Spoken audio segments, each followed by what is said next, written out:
Hi there BookTube, it's Eleanor here, and this is the start of my weekly vlog of what I've been reading this week. I've really been enjoying making my videos like this. I know they've been slightly longer, but it means that I get to talk about the books as I read them, and it keeps the thoughts fresh in my mind. And I'm really enjoying giving you a more detailed view into my thoughts on the books. Before I start this week, I just want to remind you that the Book Buddy box, which is my book subscription service via my Etsy store, which will be linked down below, is now selling the box for May. There's a couple of extra that I managed to get for April, so if anybody has seen a video and wants to read the book that was in the April box, then you can still get, I think there's a couple of those left, but otherwise May's is now on sale, and it's a really good one this month. It's a really interesting story. It is adult fiction, in case that's something that you're interested in, and yeah, I'm really excited to share my thoughts with everybody in the Goodreads page and see what other people think of it. Anyway, let's get into the books. Hi guys, this is future Eleanor. Just coming back to let you know that there's going to be 2 wrap-ups from me this week, because I have been doing an awful lot of reading and I seem to be getting through quite a lot of books. So this week I'm going to be doing 2 wrap-ups. So the one you're seeing today is part 1, and then part 2 will be on its usual day of Friday. So hopefully that will mean that they're not extortionately long videos, even though this one I think is going to be about 15 minutes, so I apologise for that. If you would much rather I split them into even more parts, then let me know. But I think 2 parts of sort of 14 minutes-ish should be okay, and it just means that I can talk about the books a little bit more. So enjoy. But the first book I want to talk to you about is a book that has been banned in Italy, and I was very kindly sent it by the publisher, who are called The Bucket List. Their PR says that The Bucket List is a new discovery list of bold and truthful writing for children and young people, with lots to love for adults too, from graphic novels to YA and 8 to 12 fiction to picture books. These are simply books we believe in, voices we want to hear, and stories that need to be told. And this particular author, the book is called Girl Detached by Manuela Salvi. She's an Italian author. This isn't what the front cover looks like, by the way. I don't think I've got a picture of it to show you. But Manuela Salvi's book was banned in Italy. We're not 100% sure why. Perhaps because of the subject matter. They don't feel that children have the capacity to understand or to be able to deal with it, which I agree with the publishers that I think this is a really important book, and the subject matter is very important and very relevant. So I agree with their decision to publish it. And so Manuela decided to come over to the UK and found a Scottish translator to translate her book. The translator of this is Denise Muir, and she's done a wonderful job. I mean, I don't read Italian, so I don't know what the original was like, but I really enjoyed this. It's the book of Alexandra. She is a girl who's lived with her grandmother her whole life. Her mother just left her with her grandmother, and she's never met her mother. And at the very start of this book, her grandmother has died, and she's being sent to live with her mother and her mother's husband and their 4-year-old son. And she is a member of a drama group, and she suffers from a stutter, and the only time she finds that she can stop stuttering is when she's acting on the stage. And so she's really grown to love acting as a sort of an escape. And we're following her moving in with her mum, meeting her neighbour, who is a girl of the same age, and falling into a situation which is potentially very dangerous, and well, is very dangerous. This book looks at sexual exploitation. There's drugs involved, there is domestic violence, there is prostitution, and it's really good. I really enjoyed it. I thought the subject was covered really well. I think the potential problems and pitfalls for someone trying to get out of a situation were really well thought out, and it was just really well done, and I definitely recommend this one, and I gave it 4 stars. Next up is a YA contemporary, and that is Shuffle Repeat by Jen Klein. I've not read any of Jen Klein's books before, but this one I heard about on Super Space Chicks channel, and I really just thought it sounded really cute. It's about a girl and a boy. Their mothers are best friends and have known each other, I think, since college, and the girl and her mum have just moved into a new house which is about half an hour away from school, and so she doesn't drive, and her mother works at, I think, an art college or an art university, and so she can't take her to school. So there's been an arrangement with her mum's best friend's son is going to pick her up on his way to school every day, so they're going to carpool, and he is a jock, he is popular, he's really invested in school life. She is a bit more alternative. She's into screamo music, which is not something I've ever heard of, but perhaps that's my age, but it sounds metal. And they clash a little bit, and their views on school are very different. She thinks that, you know, school's nothing, and when you leave, that's when real life starts, and he thinks that you should be making the most of all the things that you've got, you know, prom and prank days, and you should really embrace school because it's a wonderful time in your life. So on this car journey, they end up arguing quite a lot, and we just start to learn about them and their lives and their family lives.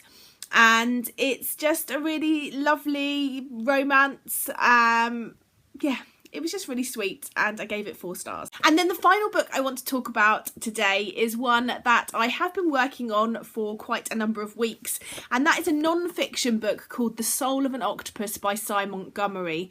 This book was very kindly gifted to me by Janet from Swirly Girly Reads, possibly for Christmas, I can't remember. She'd read it and said how wonderful it was, and it just sounded fascinating. It is, as the front title suggests, about octopuses, and Sy Montgomery has spent a long time with the aquarium in Boston, and at the New England Aquarium she meets a number of octopuses and their carers and volunteers at this New England Aquarium, and we just learn more about octopuses from her observations, from her experience, and from those around her. And it's truly a fascinating world. And I just found out so much that I didn't know.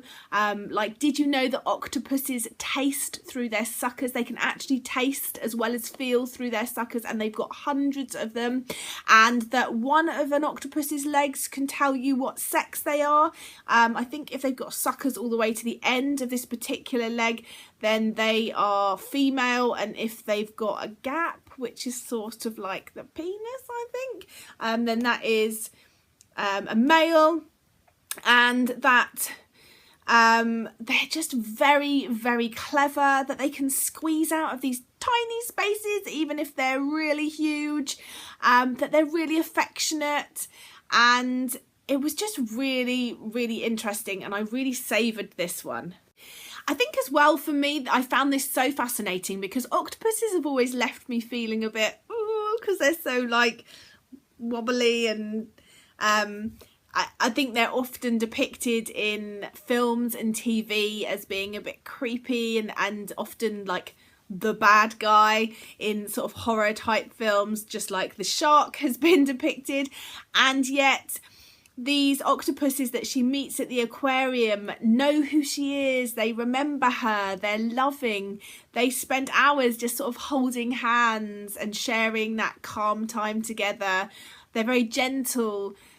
They show the way they feel through the colours that they change, and I just thought it was just a really fascinating look at an animal that I didn't know much about. What I also love about this book is at the back, when I'd finished reading it, I was desperate to read more, find out more, and there is a bibliography in here of books, websites, audio, online resources, YouTube videos. So I've now got plenty of things to be looking at and looking up to find out more. I really enjoyed this. It was very accessible. It was very interesting. Cy Montgomery is sort of immersive journalism style, really suits what she was talking about and makes this book one that I think anyone could read, and I really enjoyed it and I gave it 5 stars. Hi, so I've just finished another book, and that is Holding Up the Universe by Jennifer Niven. This is a proof copy. I was very kindly sent by the publishers, so this isn't what the actual cover looks like. And I really enjoyed this. It's available now. It came out at the end of last year, and I'd really enjoyed Jennifer Niven's All the Bright Places. I was someone that really enjoyed that story, and so I was looking forward to getting stuck into this one. It's a YA novel, and it's following our 2 characters, Libby and Jack. The whole book is set out from both their points of view, so we flit between both of their points of view as we go on through the book. Jack has a condition called prosopagnosia, which is the inability of someone to recognise faces. So he uses identifiers to pick people out from a crowd, and it could be something as simple as dropping a phone, bending down to pick it up, removing themselves from his eye line, and he has to then sort of picture them again, and it's a really difficult thing to deal with. Jack has sort of self-diagnosed himself from working out these things over the years. He hasn't really shared his thoughts with his family. He's kept it very hidden. He manages to make his way through life being a bit of a jock. Some people think he's a bit of an arsehole because he doesn't always recognise them first off, and he's come to you know, some sticky situations when he has mistaken people for other people. But he kind of manages to get through it because he's quite popular, he's a bit of a jock, he's a bit sort of jokey, and he manages to sort of pass it off as just being a bit of an idiot. And so he is making his way through school life. Then our other character, Libby, has been dubbed America's fattest teen. When she was 13, I think it was, she had to be craned out of her house for being so large, and she needed hospitalisation. We're now a number of years later. She's been working with counsellors and therapists, and she's lost a lot of weight already, but she's still a large girl, and she's decided that she wants to go to school. She wants to stop being homeschooled and she wants to go to school, and so she goes to the same school as Jack, and we just follow encounters between the 2 of them, and both of their journeys with their separate situations. Libby is constantly bullied for her weight, and what I really love about this is that she doesn't take any shit off anyone, to put a finer point on it. Like, people are saying stuff and she's like, well, I don't like you much either. Or, you know, she will respond to people. She'll stick up for other people.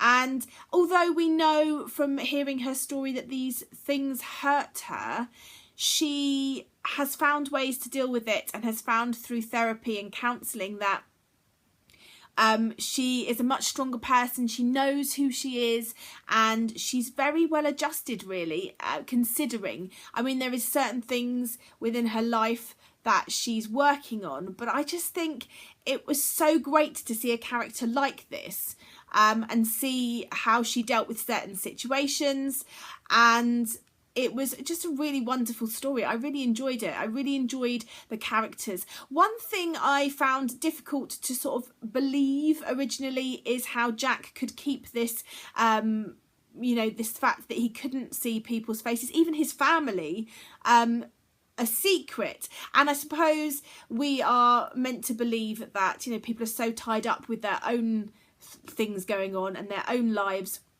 that you know, they don't recognise things in other people, and it's very easy to keep those sort of secrets.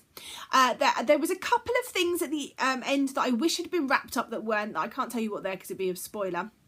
But there was a couple of things that had gone on in Jack's life regarding his dad and their relationship, and I didn't feel like that was really tied up properly at the end. However, it was enough to make me happy. And it was a really good story, and I gave it 4 stars.